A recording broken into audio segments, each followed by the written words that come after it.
Can YouTube make someone rich and famous? Good question.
Oh boy, not a real cold day. Glad to see the tent is holding up well. I've been back a couple times and checked on it. Getting her heated up now, and this is pretty normal what you see here now. This frost condensation has formed since I've been gone. And generally speaking, it doesn't take that too long once you just get the heat into her, and that's gone. Now, of course, I won't have as much condensation here because I don't use propane heat. I don't like propane heat, and those little buddy heaters are great for a quick heat or if you're just out trying for a fish for an hour or so. But if you use anything with propane in the mornings or right now, this thing would be coated with ice and frost inside. So wood heat especially, or diesel, leaves a nice dry heat, and you just got to deal with a little bit of condensation then afterwards. So I came up today to do a video. Your topic, my take. I enjoy doing them. You guys give me a ton of things to talk about, and I pick out some every now and then. So I thought I'd come up today and share one with you. We have some freakish weather coming. Something that we are not used to here is rain in the wintertime. This is my 30th winter actually in Labrador, and we're in the north up here. So we usually go below freezing, and we don't see any above freezing until, you know, most likely late March, April, sometimes May before you see it. But it seems like these little freakish spurts are becoming more and more regular these days. So I've only had the stove going probably 10 minutes now, and it's pretty much completely dry up there. Still a little bit of ice and snow coming down the pipe, but again, that'll go away within minutes. Tomorrow, we have forecasted anyway, anywhere from 30 to 50 millimeters of rain, and staying like 5 and 6 degrees above zero for like 24 to 48 hours. I really don't know what it's going to do to our snow, our ice, and I don't know what it's going to do to this tent. I've been in the rain in the spring of the year a couple times in this tent, but I've never had a tremendous rainfall. So I pondered on coming up and just taking the tent out of it altogether. What fun would that be, really? So I decided I'm going to leave it out. I'm going to see what's going to happen with it, because you never know. You may get stuck sometime in that situation, so I just want to give it a try. I got some delicious food here to cook up today. I'm really wanting a good coffee over the stove, so let's do all this and let's have a chat. So today's question, I thought about it a bit last evening, again this morning. Believe it or not, you get asked a lot. Does YouTube make you rich? Does YouTube make you famous?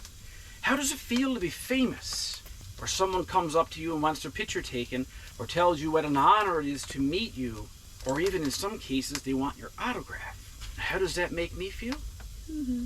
I love to meet people who watch the channel, and I like to hear which videos they like best, or how it makes them feel.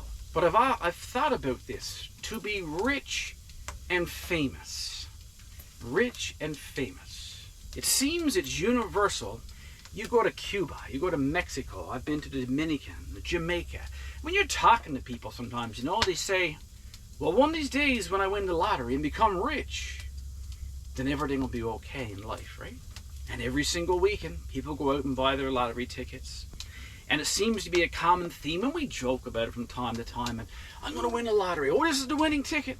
And then sometimes you hear, you know, in your province or in your town or whatever, someone won the lottery. And all of a sudden their lives change, because that thing that they were striving for, and untold millions others were striving for it, one person gets it. And it seems that sometimes we think about getting rich, and it's just fantasy that we've worked out in our minds that we're going to be on a resort, on a beach for the rest of our lives. And all of our troubles would just go away forever.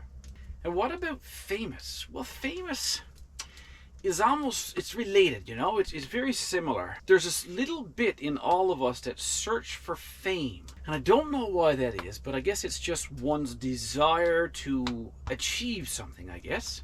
And in some people, there's a desire to achieve something that's better than others. Because if you've reached fame, or you're famous, it means you're above the rest.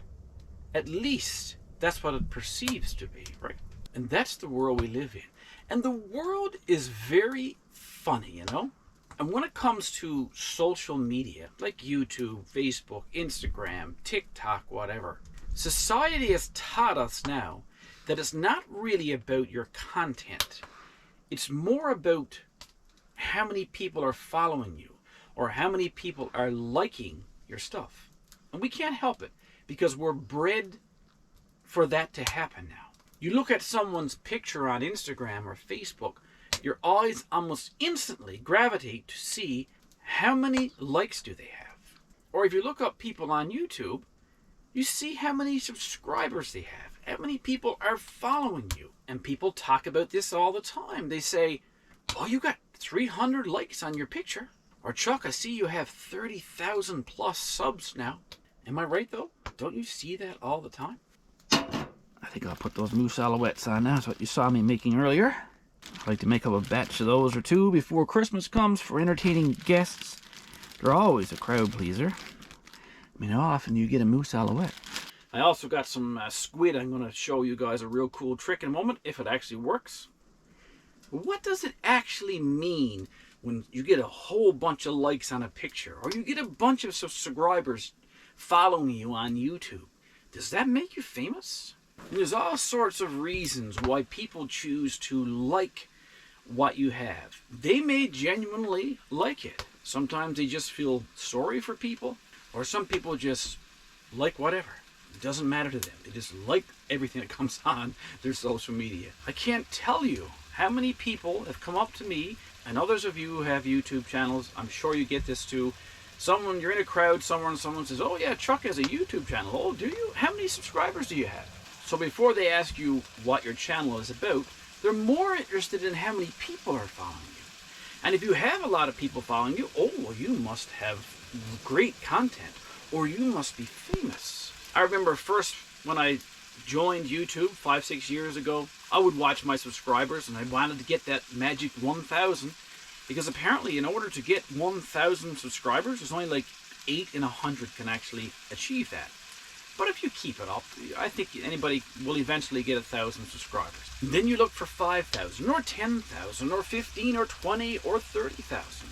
But as the months go by and the years go by, you tend to not watch that the same. A couple weeks ago, someone came up to me in Tim Hortons and said, I see you struck 30,000 subscribers. And it dawned on me and I said, oh, did I? And I remember the last time I looked, it was about 28,000 something. So it means less and less to you. At least it does to me. It depends on what your intention is. I only do this part-time. I have a regular job. I have another part-time job.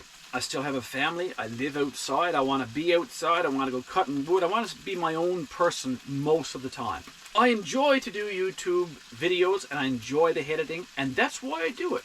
Yes, sometimes a company will reach out and they'll give you an item or something like that for you can try, and that's great because it helps me out in this life, and sometimes it helps you guys out because you see it, you like it, and then you purchase it, and it helps you out. Or I run a contest sometime and someone gets to win. So how many subscribers do you have before you become this famous star? YouTube tends to think it's 100,000. If you reach 100,000, they give you, I can't even remember, they give you a plaque or something, and with a button on it, a play button on it. So I guess that's the first step, I suppose.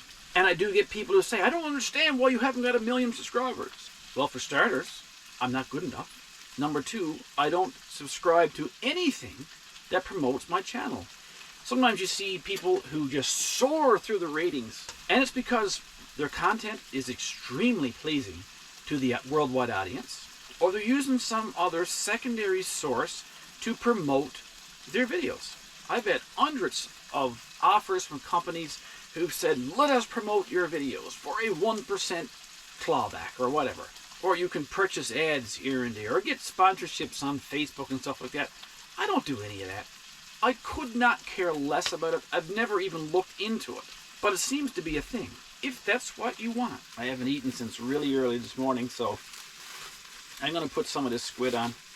There's a young man who follows me, and I know he likes my videos. His name is Gavin Lush. And for a little fella like he is really, really experiencing the best of the outdoors. So him and his father, Jeremy, decided to give me some dried squid. Now you can put this right over the open coals if you want. I don't have a rack here today with me. I might try one, but I'll just put one right on top of the stove first. When I say dried squid, it's squid that's dried and salted. And that's what you call the squid curl.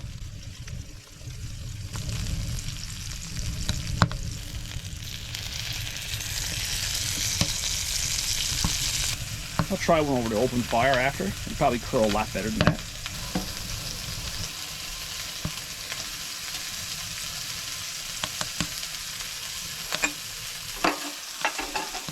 Dried squid is such a treat for me and others. You can have squid in all sorts of forms. You basically just tear it apart or just chew off a piece.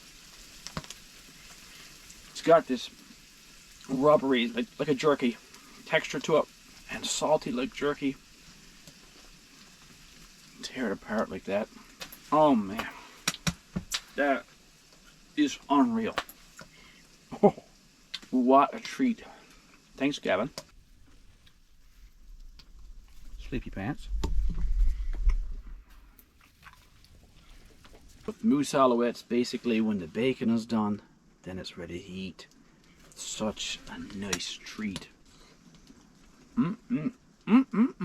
Oh, come on, Christmas. Alright, let's try one of those squids over the open fire.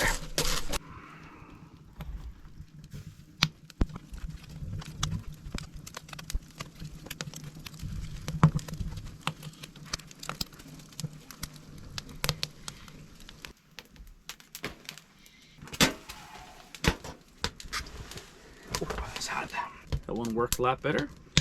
Yesterday I did some, and boy did it ever work well. Gotta have the right heat.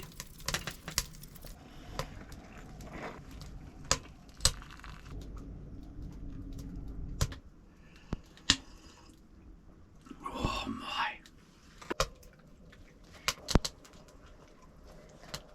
Oh, I've been waiting hours for that. That's a rich cup of coffee. Dead joke. So let's look at the person who wins the lottery. They finally accomplish the dream. They have more money than they can ever spend. Unfortunately, all of that excitement that comes with that has a rather quick expiry date. You see, I've told my kids that I think it's true that whenever something happens, you get very excited about it for a short period of time, but 6 months is the longest anything can go and remain extremely exciting. Not to say you won't enjoy something after 6 months, but that is called limerence.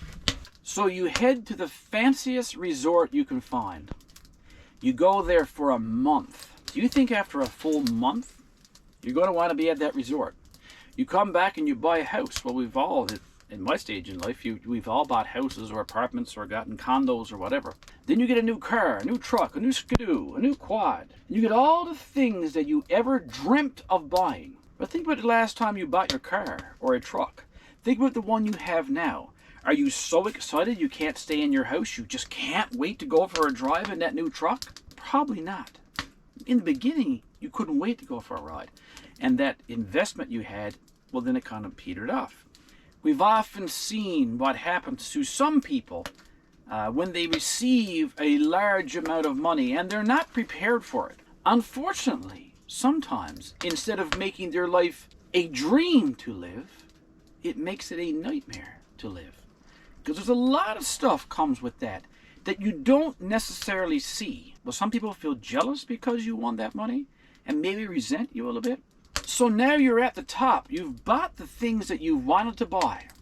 You've went on the cruises and on all the resorts and on all the holidays. But it's like the old saying says, it's lonely at the top because guess what? You're literally one in probably 10 million who won that.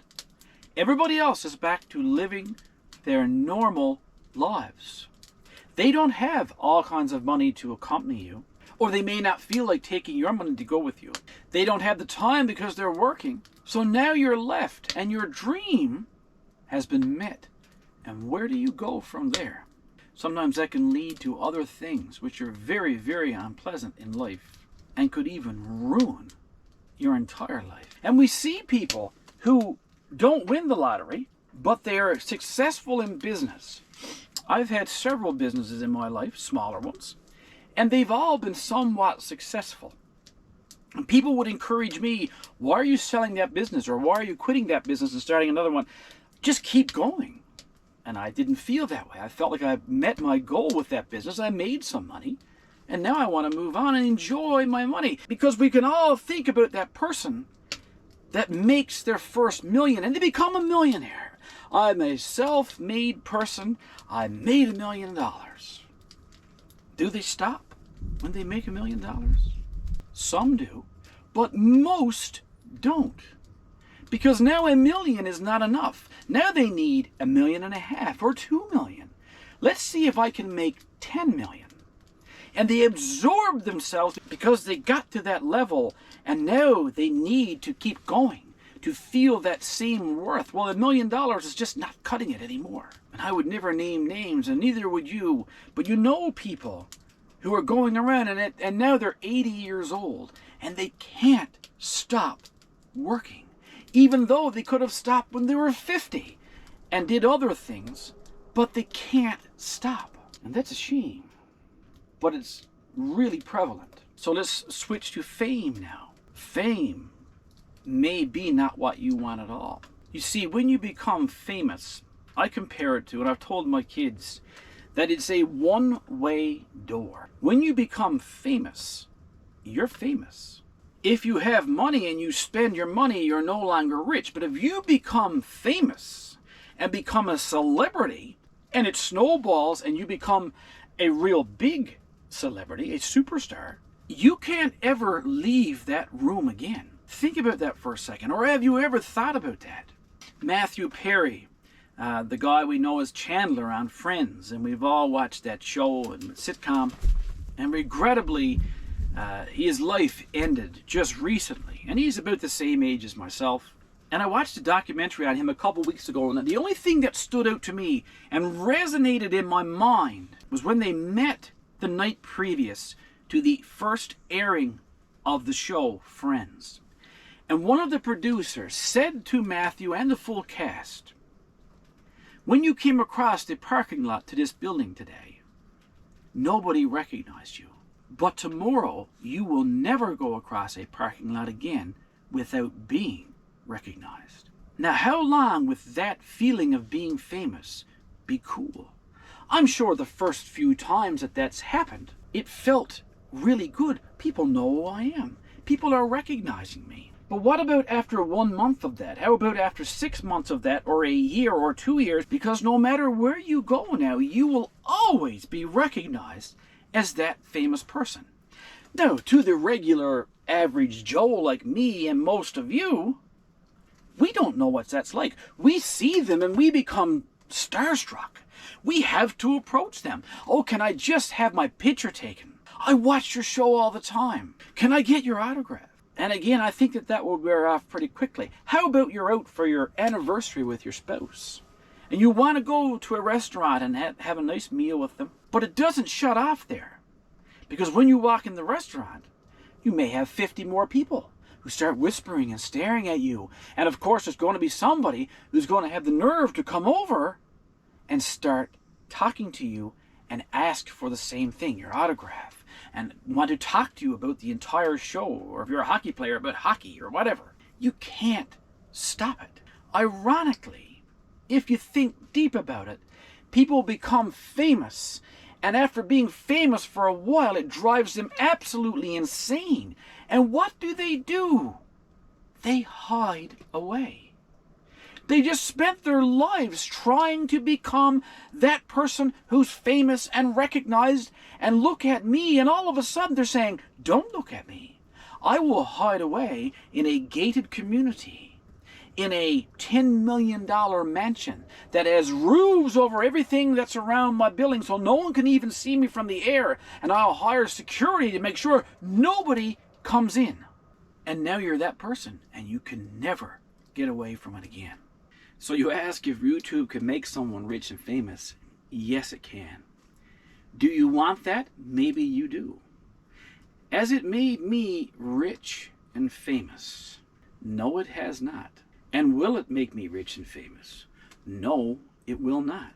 The second I feel that any of that stuff is happening to me, then my camera will, unfortunately, for some of you, it will turn off.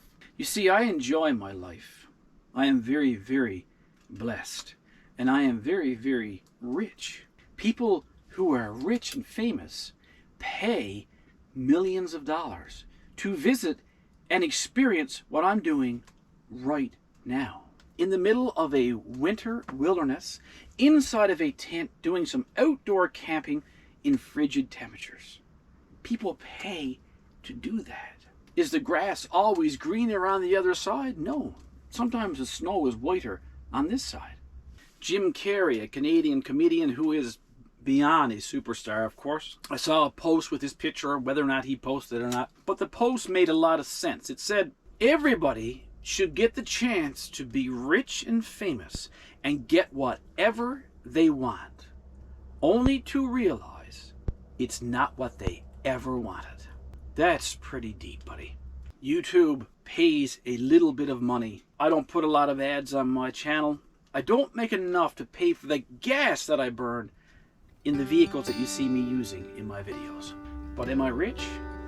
Yes, I am. But it's not rich with money at all. Rich, to me, is being able to chat with people that I see that say, Chuck, I watch your channel. Or you've inspired me to start winter camping, or fishing, or getting outside at all. Rich, to me, is getting invited to a friend's cabin for moose stew on a Friday or Saturday night. It's rich when you can sit across the table from your spouse and look at him or her in the eyes and talk to them in private about your day and laugh with them and express how you feel about each other. That's rich. Rich is when someone writes you on a private message and